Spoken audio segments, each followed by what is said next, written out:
compartilhar um pouco da experiência que a gente tem tido esses dias aqui de quarentena, esses dias que o Senhor tem falado ao nosso coração. E é maravilhoso poder estar aqui com vocês, compartilhando disso, podendo ouvir e aprender um pouquinho com cada um de vocês também. Queria começar orando nessa noite. Eu tenho uma palavra bem rápida, mas bem poderosa, eu creio, para o seu coração. Então, feche seus olhos aí onde você estiver.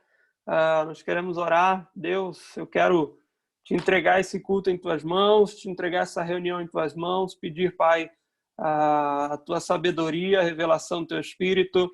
E, Senhor, que os nossos olhos sejam abertos, os nossos ouvidos, e que o nosso coração esteja como uma terra boa para que essa semente venha cair e venha frutificar em nossas vidas. Nós cremos em tudo aquilo que a tua palavra diz e como ela nos envolve, como ela pode mudar a nossa vida para sempre. Então é isso que nós cremos nessa noite. Estamos felizes por estar aqui, tendo a oportunidade de ouvir e falar da tua palavra. É o que nós te agradecemos desde já no nome de Jesus. Amém. Vamos lá, pessoal. Deixa eu ver se alguém falou alguma coisa aqui no chat. Não, tá tudo tranquilo. Então vamos lá. Queria compartilhar um texto com vocês hoje. Na verdade, é um pouco de uma reflexão, um pouco daquilo que a gente precisa entender que Deus nos proporciona. Então, hoje a gente vai falar um pouquinho sobre tudo que a gente já vem falado aqui, vem comentando aqui com vocês sobre identidade, sobre propósito, sobre natureza. Então, hoje eu queria só complementar um pouco e tentar tirar algumas aplicações práticas aqui da palavra de Deus. Então, eu queria te convidar a abrir aí sua Bíblia no Evangelho de João, capítulo 9. Vamos contar uma história aí que o Wilson gosta, do ceguinho. Evangelho de João, capítulo 9. Só que esse é de outro ceguinho. Esse é do cara que era cego de nascença. Evangelho de João, capítulo 9. Tá com a sua Bíblia aí na sua casa? Abra aí comigo. Vira pro seu vizinho, dá um oi para ele. Diga, vizinho, essa live fica mais bonita quando você tá aqui. Já vi que hoje ninguém vai rir das minhas piadas, gente. Nossa, tá todo mundo em silêncio puro. Olha, Wilson, ninguém vai rir das minhas piadas hoje. Já comecei com a Joana. Gente, qual capítulo mesmo que cortou? 9, Joana, capítulo 9. Tá bom. Evangelho de João. De nada. Evangelho de João, capítulo 9.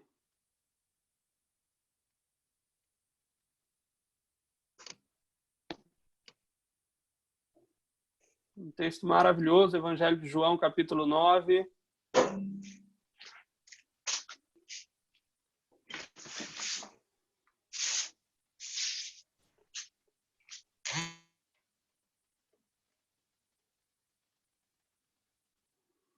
O pessoal ainda está entrando aí, que bom. Vamos lá, Deus tem algo poderoso aí para falar conosco, eu creio.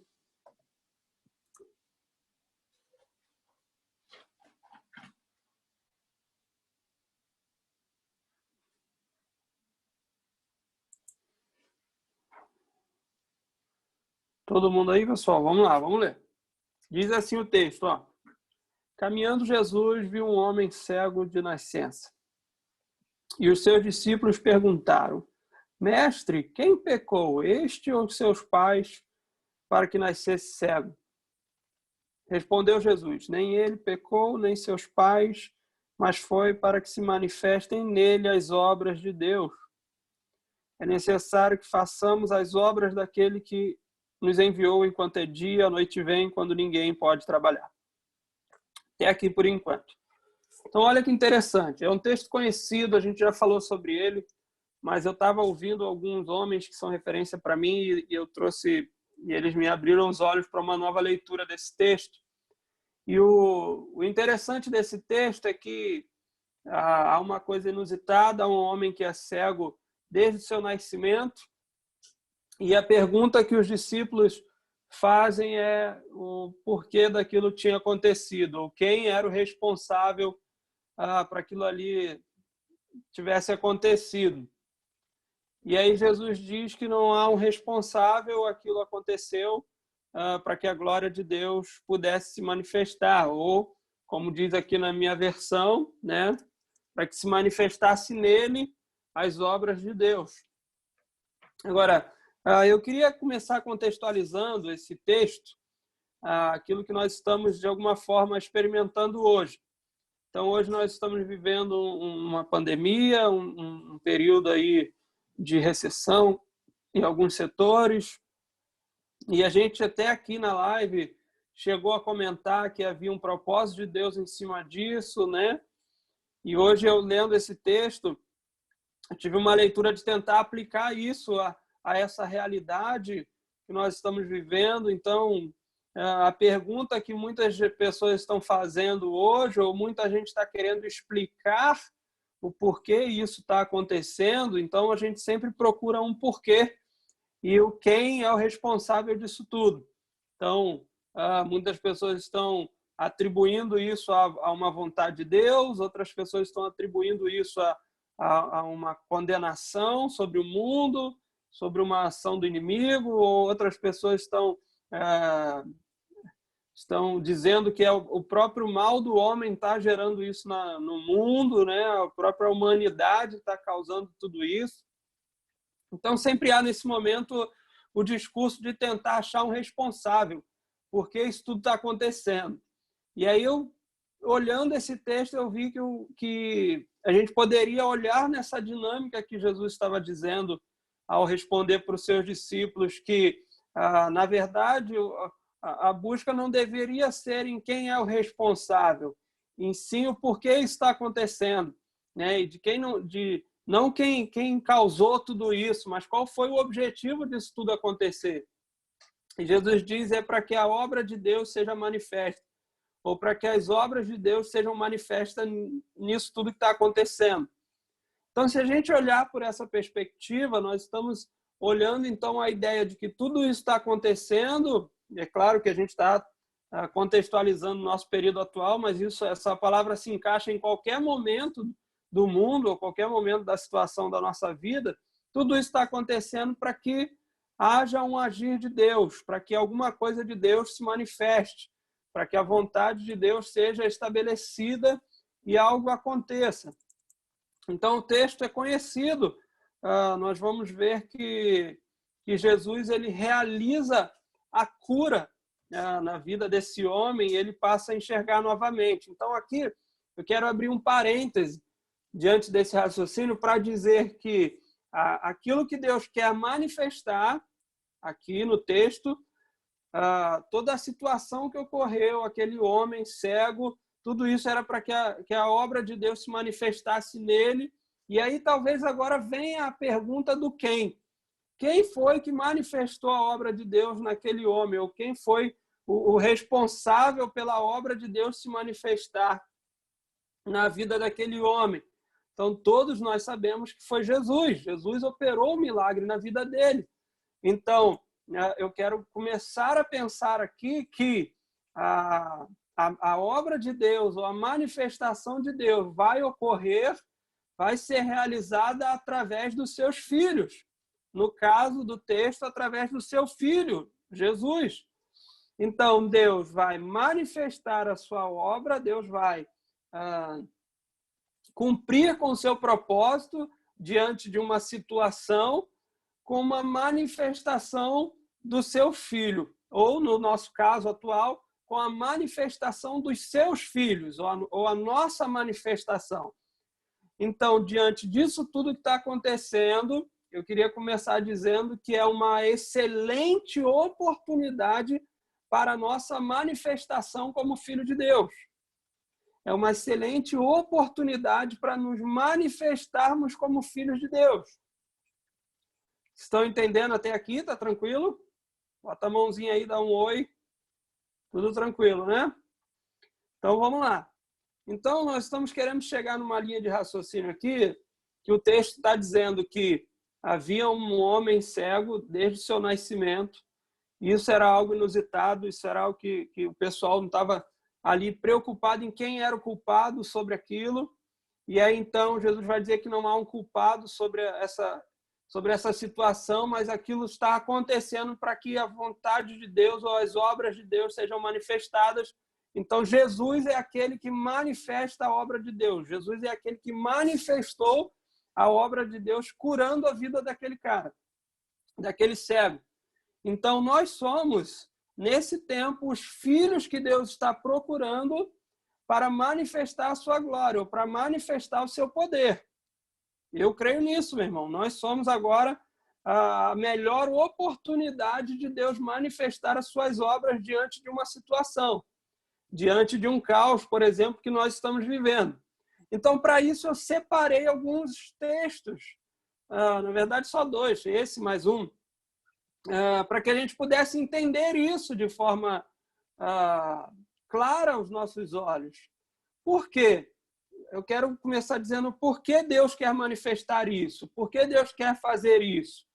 Porque não tem a ver, talvez você esteja aí, então Deus vai me usar como alguém que vai sair curando todo mundo, que vai sair realizando milagres e sinais. Sim, ele talvez possa fazer isso, mas ele tem um objetivo que está além disso, que é o criar uma cultura ou desenvolver uma nova natureza na vida das pessoas, desenvolver uma nova cultura, uma nova maneira de enxergar na vida das pessoas. Então, eu quero voltar ao sacrifício de Jesus, por isso que eu botei a música. Meu irmão, a gente precisa entender, mais do que nunca, as consequências do sacrifício de Jesus para a nossa vida. Eu queria que você recebesse isso no seu coração. Há coisas que a gente hoje vive ainda por falta de entendimento do sacrifício de Jesus para a nossa vida. Por exemplo, há uma busca incessante nossa, eu vou me incluir nisso, há uma busca incessante nossa por sermos abençoados por Deus, para que Deus possa nos abençoar, para que Deus possa fazer algo a nosso favor, ou operar algo em nosso favor. Mas a Bíblia vai dizer em Efésios que ele já nos abençoou. Então, a bênção de Deus já está sobre a sua vida. Ela já está sobre a minha vida. Esse cenário que nós construímos de que eu ainda preciso receber a bênção é justamente esse cenário que eu estou querendo dizer para vocês, que a gente precisa evoluir, que a gente precisa amadurecer, a gente precisa entender que, na verdade, eu já sou abençoado, você já é abençoado. A Bíblia nos garante isso, que ele já nos abençoou com toda a sorte de bênçãos. Ou seja, então são coisas que a gente precisa entender que estão nas nossas vidas. Por exemplo, senão você vai seguir sempre em cima de uma necessidade. Vou dar um outro exemplo. Se você quer fazer alguma coisa, por exemplo, nós estamos num desafio aí de abrir um novo espaço e etc. e tal. Se você trabalhar em cima de um recurso que você precisa ter para abrir, ou seja, você está na expectativa de que Deus te abençoe para aquilo dê certo, ao ponto que, na verdade, Deus já te abençoou. Então, você tem que ir crendo que a bênção de Deus já está sobre a sua vida e que aquilo vai acontecer. E que aquilo vai se tornar um propósito bem-sucedido, porque a bênção de Deus já está sobre a sua vida. Então, eu estou dando exemplos simples aqui para te dizer como nós devemos tratar as coisas diante da consequência do sacrifício de Jesus sobre nós. Então, você já é um abençoado, você já está abençoado. E isso deveria mudar a nossa natureza, a nossa maneira de enxergar as coisas. Que talvez seja o que Jesus quis fazer com esse homem, porque perceba que o milagre não foi o suficiente, entre aspas. Ele passa a enxergar, né? O homem passa a enxergar, aí no capítulo 9, Jesus vai criar um lodo, vai colocar nos olhos dele, ele passa a enxergar depois disso, manda ele se lavar no tanque de Siloé. Então ele passa a enxergar, mas o texto vai continuar dizendo que ele não sabia quem era Jesus. Ele não tinha o reconhecimento de quem era Jesus. Então alguns perguntaram, quem fez isso contigo? Ele falava, eu não sei, só sei que alguém me curou. Ah, foi um profeta que me curou, certamente ele é profeta. Ou seja, mesmo depois de enxergar, aquele homem não reconhecia Jesus, aquele homem não sabia na plenitude quem era Jesus. Então, o texto ele vem nos ensinar que não é só o milagre que nós necessitamos, não é só a bênção que nós necessitamos, nós precisamos entender qual é o propósito de Deus na nossa natureza. Porque o que Jesus estava querendo criar naquele momento ali não era somente mais alguém que podia enxergar de novo, mas o que Jesus estava querendo criar é o que nós vemos lá no final do capítulo 9, alguém que está vendo e reconhecendo quem ele é e o adorando. Isso muda toda a situação, isso muda todo o contexto. Então, volto a dizer aqui, o que Deus quer é criar em nós uma nova natureza, uma nova cultura, uma nova maneira de ver as coisas. Então, às vezes, a bênção que você está pedindo, a bênção que eu estou pedindo, é algo limitado, é algo que vai nos escravizar. Nós vamos ficar escravos da bênção. E aí, então, sempre vou viver na expectativa de que Deus me abençoe. Eu sempre vou viver na expectativa de que a bênção de Deus precisa vir sobre a nossa vida. Ao ponto que, na verdade, quando o sacrifício de Jesus te transforma, te faz uma nova criatura, você agora tem uma ciência, uma consciência de que você já é abençoado.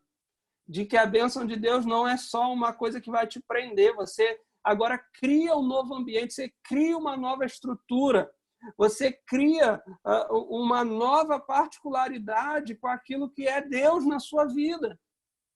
Então, veja, diante disso que nós estamos vivendo, Deus quer usar os seus filhos, Deus quer manifestar a glória dele, de propósitos dele, através dos seus filhos.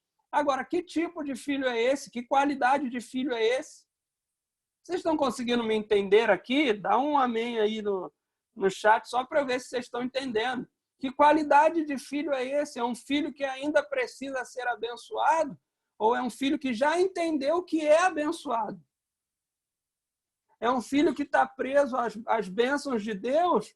Ou é um filho que já entendeu que a bênção de Deus é para criar uma nova criatura, uma nova pessoa?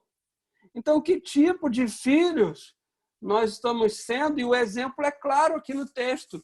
Qual é o exemplo claro aqui no texto? Jesus, ele vai e nos revela que a cura para aquela pessoa não foi suficiente. Ela estava enxergando, mas não conseguia entender quem ele era ou quem Jesus era. Então, Jesus teve que se apresentar novamente a ele e ali sim há uma revelação do propósito de Deus. Era reconhecer quem Jesus era e adorá-lo e viver essa transformação do ser na cultura. Então, Jesus quer criar filhos que vão governar sobre a terra.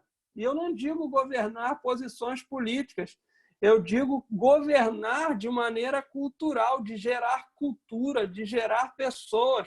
Por exemplo, eu ouvi isso e achei muito forte de um pastor que eu sigo, ele falou, olha, muita gente sai do Brasil para poder viver uma nova oportunidade lá ou viver uma vida melhor fora do Brasil. A juventude está querendo sair do Brasil. Por quê? Porque no Brasil não tem oportunidade, lá fora tem. Muito pelo contrário. Ele dizia que no Brasil é o país das oportunidades, porque tudo precisa ser feito, tudo precisa ser criado. Lá não, lá é o país das expectativas. Então o cara vai lá para ganhar o seu ganha-pão, ele vai ganhar bem, e aquilo para ele está bom. Então ele está indo lá para encher a caixa d'água dele. Ele não está preocupado com o social, com o geral que está ao seu redor, até porque lá ele não vai ter voz nenhuma. Ele vai ser apenas mais um. Aqui não, aqui nós temos essa oportunidade de gerar algo, de construir algo. Num país onde as pessoas ainda têm um nível de escolaridade baixo, têm um nível de consciência baixo, nós temos a melhor oportunidade de gerar pessoas com uma mentalidade ou com uma natureza de Deus, com uma natureza segundo a palavra de Deus. Estão entendendo o que eu estou falando aqui, gente? Então, que qualidade de filho é esse? É o filho que entende o que Deus quer fazer. É o filho que entende aquilo que é o propósito de Deus. Vou dar um outro exemplo para vocês nas Escrituras. Abre aí comigo Neemias, capítulo 5. Neemias, capítulo 5. Olha que texto, gente, é esse.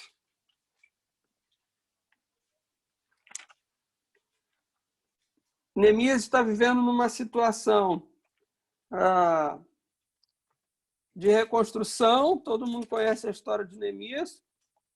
E no capítulo 5, começa a acontecer um caos social. O que é um caos social? É o que talvez as coisas podem acontecer daqui para frente. É faltar comida, é faltar emprego, gente desempregada, gente tendo que vender isso, tendo que vender aquilo para comer, para poder trabalhar, para poder sobreviver. Então, de alguma forma, o texto está se aplicando aos nossos dias. Aí olha o que vai dizer Neemias, capítulo 5. Vamos ler bastante o texto aí hoje.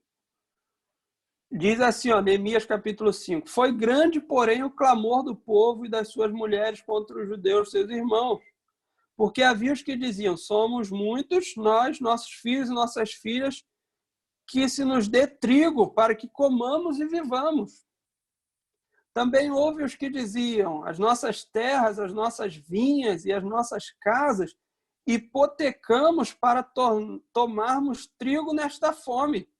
Houve ainda os que diziam, tomamos dinheiro emprestado até para tributo do rei sobre as nossas terras e as nossas vinhas. No entanto, nós somos da mesma carne com eles e nossos filhos são tão bons como os deles. E eis que sujeitamos nossos filhos e nossas filhas para serem escravos. Algumas de nossas filhas já estão reduzidas à escravidão. Não está em nosso poder evitá-lo, pois os nossos campos e as nossas vinhas já são de outros. Olha que interessante. O texto está dizendo de um caos social. Tem gente que está vendendo, que tem penhorando as suas terras para poder comer, para poder ter acesso à comida. Mas sabe qual é a indignação do texto? É que quem estava provocando isso era o seu próprio povo.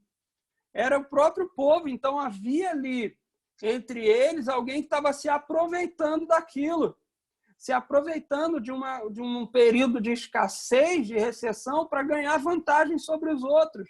Sabe o que a Bíblia diz sobre isso aí no texto?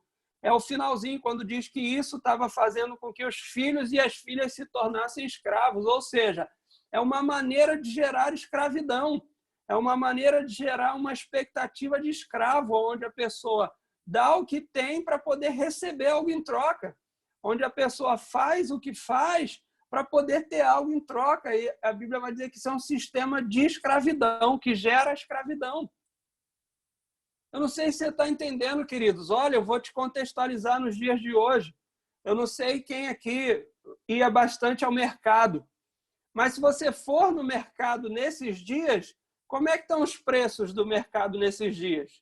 Estão mais baixos ou mais altos? Estão muito mais altos. Por quê? Porque alguém está se aproveitando de uma situação.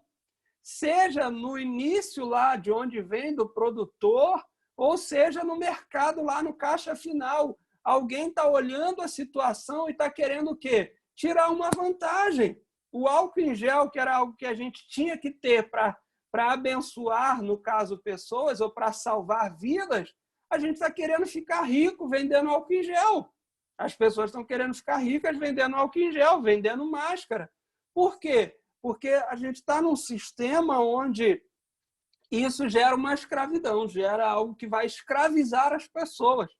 Então, essa perspectiva de querer ganhar alguma vantagem, ganhar algum lucro em cima de uma realidade, é uma perspectiva que gera escravidão. Ou seja, é tudo contrário ao que nós estamos vendo sobre a eternidade, sobre o reino de Deus. No reino de Deus, é um filho que quer se manifestar para abençoar o outro, para repartir, para comungar, para trazer comunhão. Olha o que Hebreus 1 vai dizer.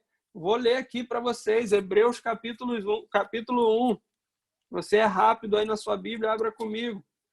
Ou no celular, né? O celular é bem rápido. Hebreus capítulo 1. Ele vai falar a respeito de Jesus. E ele diz assim, ó. No versículo de número 9. Vamos começar do 8, que é para você entender melhor. Mas acerca do Filho,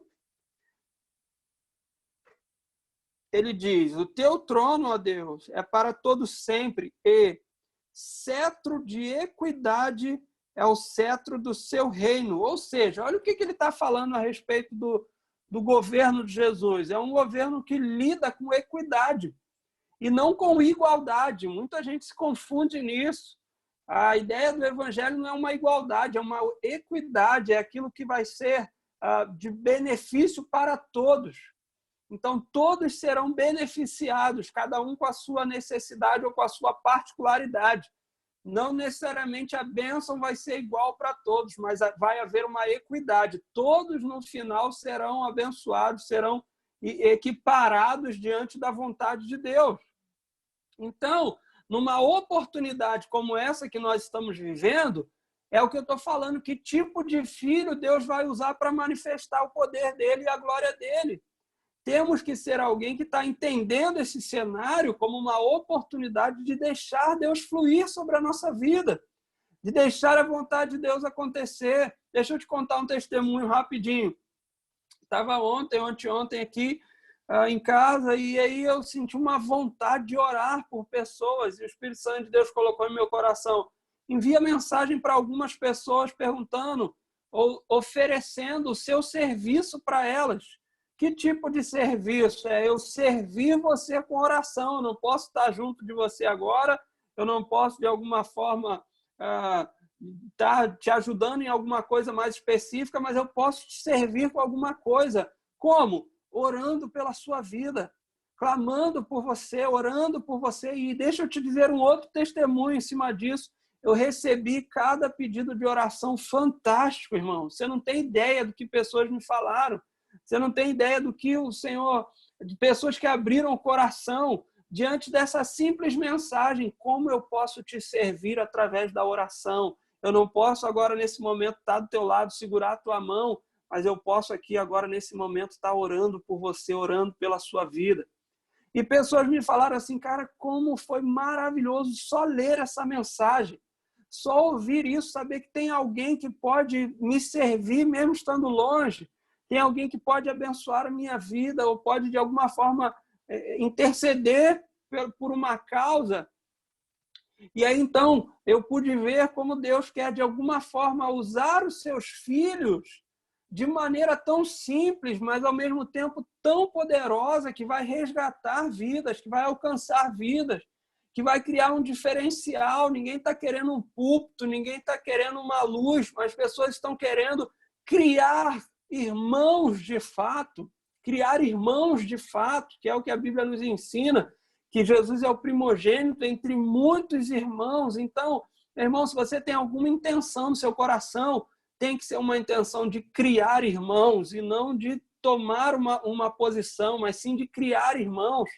Olha que legal, quando Jesus ele vai subir aos céus, ele vai dizer assim, olha, eu não vou deixar vocês sozinhos, eu vou enviar o meu Espírito sobre vocês. Então, ele enviar algo, uma virtude dele para nós. E é isso que nós, como filhos, temos que entender. Nós não estamos evangelizando pessoas para que elas se convertam e vão para o céu. Nós queremos liberar virtude de Deus para a vida dessas pessoas e elas se tornem alguém que entendeu o que é a vontade de Deus, alguém que entendeu qual é o propósito dela como filho, alguém que recebeu da virtude, alguém que recebeu do mesmo Espírito que nós recebemos. E aí, olha o texto de Neemias. Neemias está vivendo uma situação onde pessoas estão se aproveitando diante de um caos social, diante da fome. Aí o texto vai dizer sobre o bom exemplo de Neemias, no capítulo 5, a partir do 13. Eu não vou ler o texto todo, mas eu quero que você anote isso e leia em casa. Olha o bom exemplo de Neemias a partir do versículo 13. Aí ele vai dizer, também sacudi o meu regaço e disse, Assim o faça Deus, sacuda da sua casa e do seu trabalho a todo homem que não cumprir esta promessa. Seja sacudido e despojado. E toda a congregação respondeu, amém, e louvaram o Senhor, e o povo fez segundo a sua promessa. Também, desde o dia em que fui nomeado seu governador, gente, olha isso aqui, gente, olha o que Neemias está fazendo ou sendo para o povo. Ele vai dizer assim, ó, desde o dia que fui nomeado governador na terra de Judá, desde o 20º ano até o 32º ano do rei Artaxerxes, 12 anos, nem eu, nem meus irmãos comemos o pão devido ao governador. Olha o que ele está falando. Eu abri mão do pão que era devido, que era digno de eu comer, e eu abri mão disso. Mas os primeiros governadores que foram antes de mim oprimiram o povo e lhe tomaram pão e vinho, além de 40 ciclos de prata, até os seus moços dominavam sobre o povo. Porém, eu assim não fiz por causa do temor do Senhor. Cara, olha o exemplo de Neemias. Neemias é alguém que vai governar e ele diz, eu abro mão do pão que me é devido e olha só o que ele faz, ele ainda faz mais. Olha só, no versículo de número 17, também 150 homens dos judeus e dos magistrados e os que vinham a nós, dentre as gente que estavam ao nosso redor, eram meus hóspedes, que se preparava para cada dia era um boi e 6 ovelhas escolhidas. Também a minha custa eram preparadas aves e 10 em 10 dias, muito vinho de todas as espécies. Nem por isso exigi o pão devido do governador, porquanto a servidão deste povo era grande. Não, olha só o que o texto está dizendo. Neemias não foi alguém que se aproveitou diante de um caos social. Neemias não foi alguém que se aproveitou diante de uma oportunidade de ganhar benefícios, de ganhar palco, de ganhar luz. Neemias foi alguém que fez muito pelo contrário. O cara abriu mão do que era digno como governador e ainda tinha 150 pessoas que almoçavam na casa dele todo dia. Eu acho que você não está entendendo isso. Se a gente estivesse na igreja, eu estava pulando já, meu irmão. Você não está entendendo isso. Neemias era alguém que assumiu a sua identidade como filho e foi fazer o que tinha que ser feito. Ele não abriu mão de nada. Olha, vamos começar do início da história de Neemias. Neemias era um conselheiro, ou na verdade, um copeiro do rei, mas as tradições antigas vão dizer que esse copeiro ele acabava sendo um confidente, porque ele era alguém que estava ali diante do rei, e às vezes o rei estava meio embriagado, porque toda hora ele estava servindo algo para o rei, e o rei acabava contando coisas para eles, então eles tinham uma certa intimidade. Tanto é que o rei, ao olhar para Neemias, ele já identifica, ele fala, ué, por que você está triste assim? Eu nunca vi você assim, eu nunca vi você tão abatido assim, ou seja, é alguém que conhecia o outro só de olhar. É alguém que conhecia o outro só da atitude ou da posição do outro. Então o rei fala para ele, por que você está triste assim? Aí, meu irmão, sabe o que Neemias faz? Eu vou te dizer o que ele faz diante dessa situação. Ele tinha um rei que era poderoso diante dele, e em vez dele pedir assim, rei, olha só, meu povo está destruído, as cidades estão destruídas, os muros estão destruídos, eu queria a sua ajuda. Aí o rei fala assim, beleza, eu vou te ajudar, o que você quer que eu faça? Estou parafraseando a história e o texto. O que você quer que eu faça? Aí o rei vai dizer assim, aí Neemias vai dizer assim, poderia ter dito assim, na verdade. Vê aí os melhores construtores aqui do seu reinado, vê os melhores engenheiros, os melhores arquitetos, para a gente poder ir lá, o senhor dá uma graninha aí do seu reino, que é pouca coisa para o senhor, que tem muita coisa, e a gente reconstrói lá rapidinho. Neemias podia ter feito isso, ele estava diante de um homem que era poderoso, o cara podia ir lá e reconstruir aquele muro rapidinho. Mas não, Neemias diz, olha, eu só quero que o senhor me libere para poder ir lá e fazer a reconstrução daquele muro. Me dê cartas para eu poder ir durante o caminho. Irmão, Neemias assumiu a responsabilidade desde o início. Ele falou, não, eu sou um filho, é o meu povo, é a minha história, e eu vou criar uma cultura agora nova. Neemias não queria que só houvesse uma reconstrução. Olha a ideia da bênção de novo. Neemias não queria só a bênção do rei para poder reconstruir tudo aquilo. Neemias queria, através dele, ou daquilo que Deus estava dando sobre a vida dele, reconstruir não só os muros, mas reconstruir um povo, uma identidade, uma restauração de identidade, de valores para aquele povo. Meu irmão, não sei se você está me entendendo, mas isso se aplica muito aos nossos dias. É a melhor oportunidade para criarmos uma cultura do reino nesse povo, para criarmos uma expectativa de alcançar vidas, mas de que maneira? Entendendo que tipo de filho nós somos, ou entendendo que necessitamos da natureza de Deus sobre nós para fazer o outro crescer e nós diminuirmos, para poder acrescentar na vida do outro não apenas uma bênção, uma conquista, mas virtude na vida das pessoas, virtude na vida do próximo, para que ele não seja um escravo. Que tipo de escravo? O escravo que fica atrás da bênção, o escravo que acha que Deus está se manifestando só quando alguma coisa acontece, o escravo que não entende a mentalidade de Deus. Talvez isso seja uma palavra de difícil entendimento, mas a minha oração hoje é para que teu espírito receba isso e ele comece a fazer a transbordar sobre a tua vida. Comece a fazer transbordar uma nova natureza, uma natureza que vai entender tudo isso que eu estou falando, que vai agir como Jesus, que curou o cego, mas o cego ainda não conseguia ver, ele foi lá e revelou para ele qual era o objetivo. É uma vida de adoração, é uma vida de reconhecimento de Jesus, que possamos ser como Neemias, que no meio de um caos social, de fome, de tudo, ele abriu mão daquilo que era dele, do direito que era dele, para poder suprir pessoas, para poder criar nas pessoas um exemplo, criar nas pessoas uma nova atitude.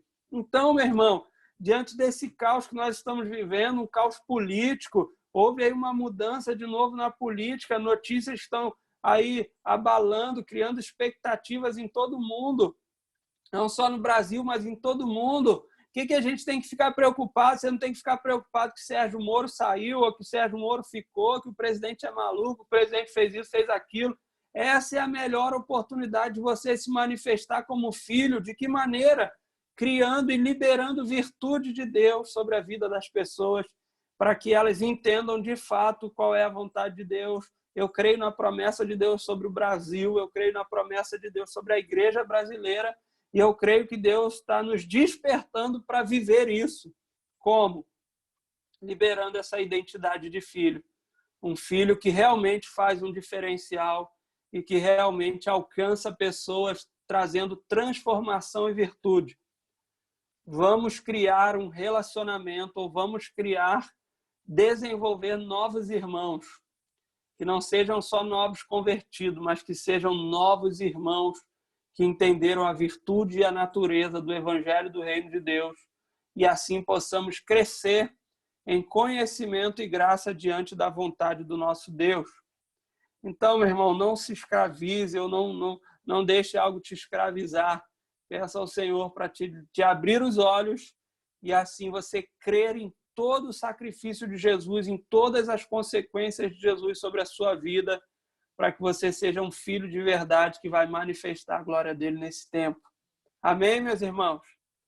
Eu não sei se eu falei rápido demais, é uma palavra bem profunda e poderosa, mas eu queria que isso tocasse o teu coração nessa noite. Você é alguém já abençoado por Deus, e a partir dessa bênção que você já tem e que não precisa alcançar, você já tem ela, você vai mudar a vida de pessoas, você vai liberar virtude sobre a vida delas. Então, você não vai precisar de nada, porque você já tem tudo que você precisa. Uma vez eu ouvi isso. Tudo que eu preciso, eu tenho agora mesmo, eu tenho agora no sacrifício de Jesus sobre mim. Eu queria que você pudesse repetir isso, sabe? Repita isso na sua casa. Tudo que eu preciso, eu tenho agora mesmo pelo sacrifício de Jesus na minha vida. Eu não sei o que você precisa ou o que você tem como expectativa, mas eu queria te dizer que tudo que você precisa, tudo que você tem como projeto e expectativa, agora mesmo você já tem através do sacrifício de Jesus na sua vida. Ele vai mudar essa sua natureza, a minha natureza, e nós vamos poder enxergar isso e viver de uma maneira diferente nesse mundo. Amém, queridos? Queria te abençoar com essa palavra, queria tocar o teu coração com isso. Eu fui impactado por essa palavra hoje. E e queria, de alguma forma, compartilhar isso com você, abençoar também a sua vida. Amém, meu irmão? Que Deus te abençoe rica e poderosamente. Falei que ia ser breve, mas ao mesmo tempo com muita coisa, com muito conteúdo aí para você. Eu tenho particularmente me aprofundado em redenção, em como o sacrifício de Jesus muda a nossa vida para sempre. E eu tenho aprendido de Deus coisas incríveis. Eu queria somente compartilhar isso com vocês para que essa virtude também alcance o seu coração, alcance a sua família, a sua casa, e que você seja ricamente abençoado. Amém, queridos? Eu oro para que a paz de Deus, que excede todo entendimento, esteja sobre você, o amor de Deus esteja derramado sobre a nossa vida e que as doces consolações do Espírito sejam sobre cada um de nós, não só hoje, mas para todos sempre. Amém. Deus abençoe a cada um de vocês. Eu amo muito vocês, amo cada um de vocês. Estou feliz de estar aqui com vocês nessa noite maravilhosa. Amém, meus irmãos?